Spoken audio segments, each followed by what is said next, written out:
দীর্ঘ প্রতীক্ষার পর বঙ্গোপসাগরে জেলেদের জালে ধরা পড়েছে ঝাঁকে ঝাঁকে রূপালী ইলিশ।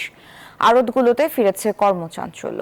ট্রলার ভর্তি ইলিশ নিয়ে সাগর থেকে ফিরে আসছেন জেলেরা। অন্যদিকে সাগরে প্রচুর পরিমাণ ইলিশ ধরা পড়ায় হাসি ফুটেছে বোট মালিক ও জেলেদের মুখে।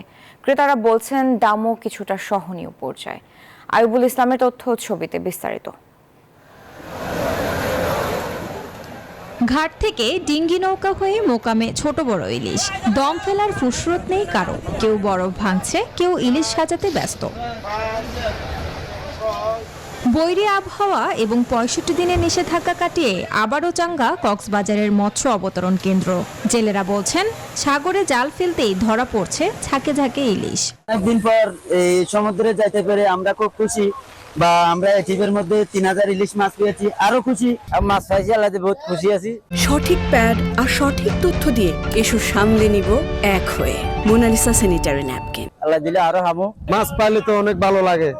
এই মাছের জন্য তো কতদিন অপেক্ষা করে বসে থাকতে হবে। অনেক ব্যবসায়ী কাঙ্ক্ষিত দাম পেয়ে ট্রাকে ট্রাকে ঢাকা, চট্টগ্রাম সহ বিভিন্ন জেলায় পাঠাচ্ছেন ইলিশের চালান। তবে বড় মাছের দাম একটু বেশি। আগে আমরা যেগুলো ১ কেজি এলা মাছ ১৫০০-১৬০০, এখন এগুলো ১৪০০ টাকা হয়ে গেছে।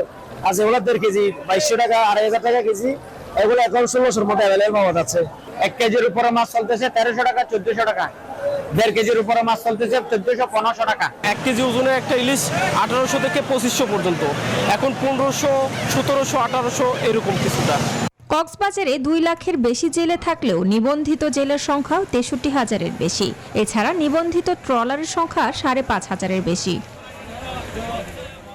Desk report, news 24।